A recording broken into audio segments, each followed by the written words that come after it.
Hai mayam program kamu cari ngasih aja channel dah ngasih aja nasi dulu sih. Ayo sayang kan ne, keno kan hanggam ketung ya pak. Ayo sayang hanggam sih am ketung ni, ketung ni. Cara ke hau ya, ayo ke hau berhau je, ayo ke. Ada cina mulaga pin kalau ke ama irol leko cina sih. Kanga tahuผมเลยdeh. Kalau caca umur sih metun. Ada tu ini cina omnetเลยdeh, boramเลยdeh. Cilo deh selat cina, cilo sudah mulai sih ayo ne. Kalau saja ibu masih kota, namun nak motor mana sih saja tu ni boleh jadi.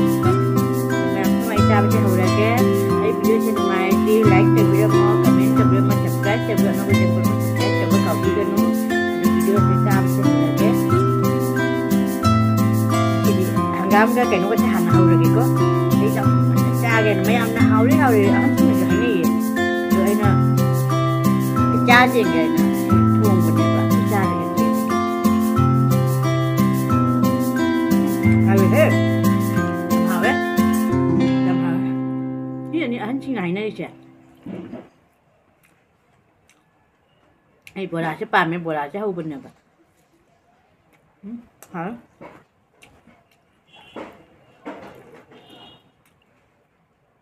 Ngoài ra thì mình sẽ là cái ủng hộ đó. Hảo với mà đi. Cháy ăn bàn mình hảo ấy.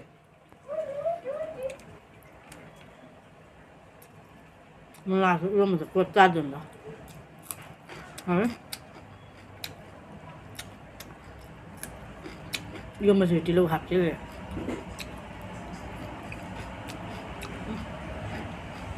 Ngoài cả kia. Hả? Cái yam bằm ấy, ngoài cả cái yam bằm. Thằng gầm chứ. Cái rừng đó.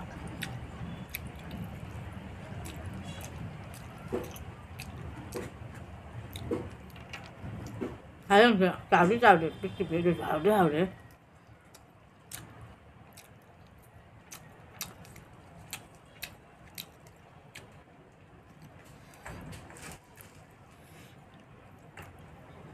Mà tròn chẳng chắc cuốn gì kìa. Với gì rồi. Thấy. Mà tròn chẳng hành đẹp ạ. Khi để trả chơi.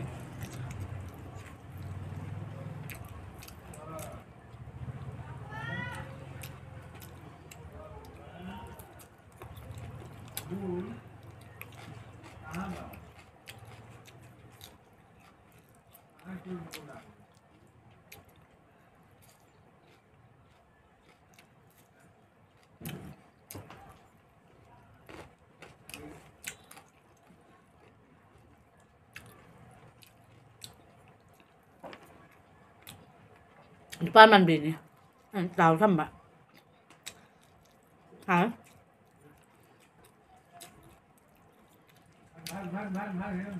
Anh chị này nó bảoว่าrằng nó mới rồi, hảo chứ không?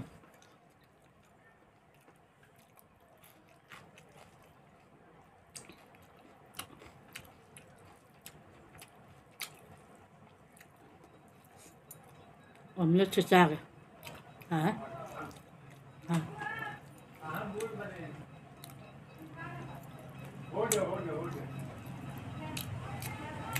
Ê, xa đẹp ạ. Nó tháng thùng cái hạt ba cái cầm miếng nước gì vậy?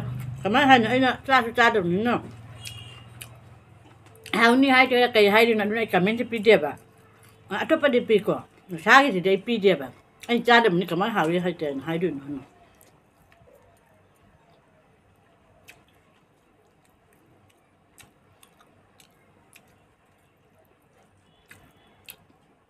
Mẹ pino anh muốn support tao biết đâu, ai làm hay đâu vậy, cảm ơn cái lạc của chị rồi.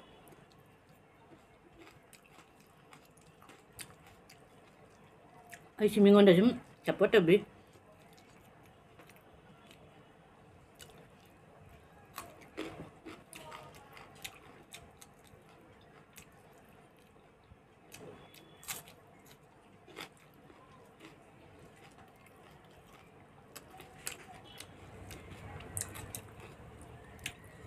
Thằng gầm thì chú đâm lưỡi hỏi rằng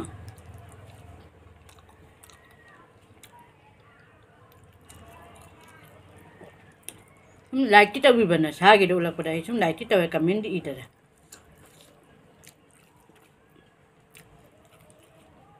Meena निकल मजा कहीं ना कमेंट का यकते का ना अतः का है ना इनो इधर लाइट तभी है सप्लाई तभी है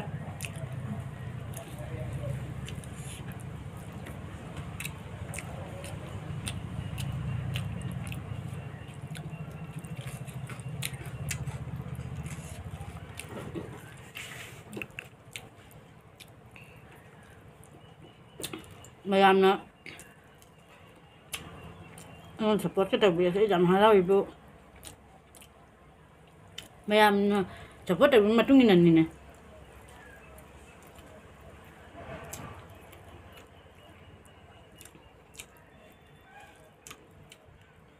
thấy gì chứ lúc cho năm thùng có giảm mà năm hiện giờ nói thùng thì đến năm là giảm hào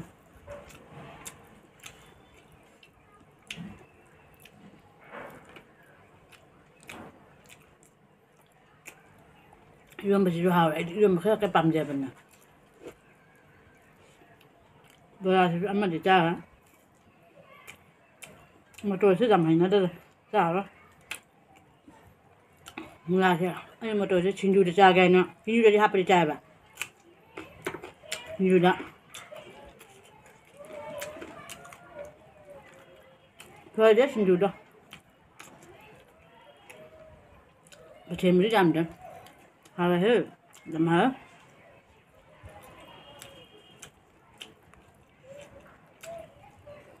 anh gì đang làm cha đẹp à hào đây đang tăng hơn uộc vậy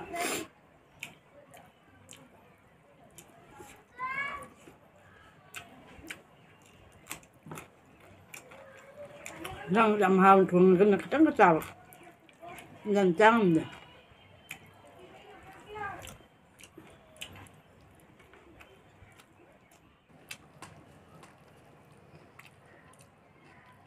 chúng ta phải chân á quẹ rồi đi bóc hai từ đấy này ấy à mà thằng đấy trộn được mà nó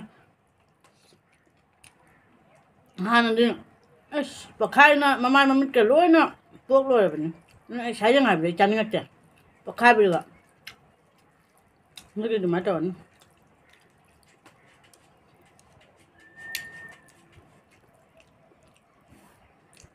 bóc hai bây giờ một chăn được mà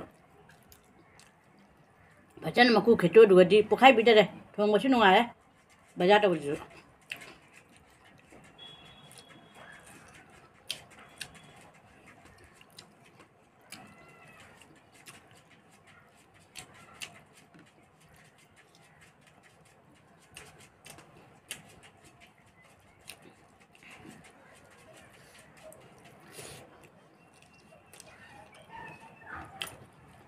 mình nói chặt hả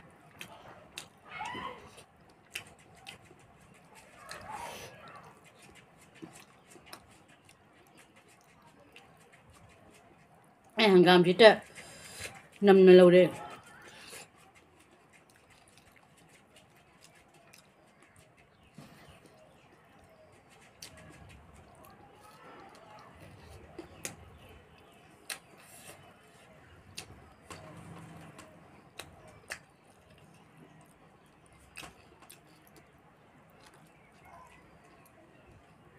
làm hai thấy hàng gamมันจะปัดทงjadi bener nak hendak tepas tong jadi macam hom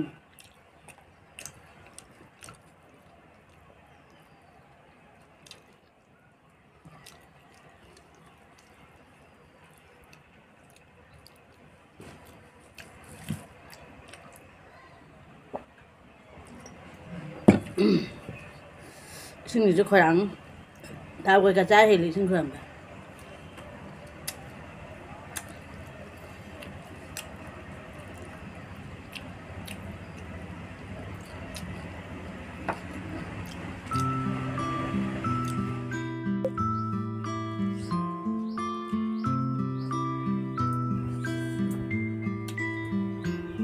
nó chặt rồi hào nó chặt hào á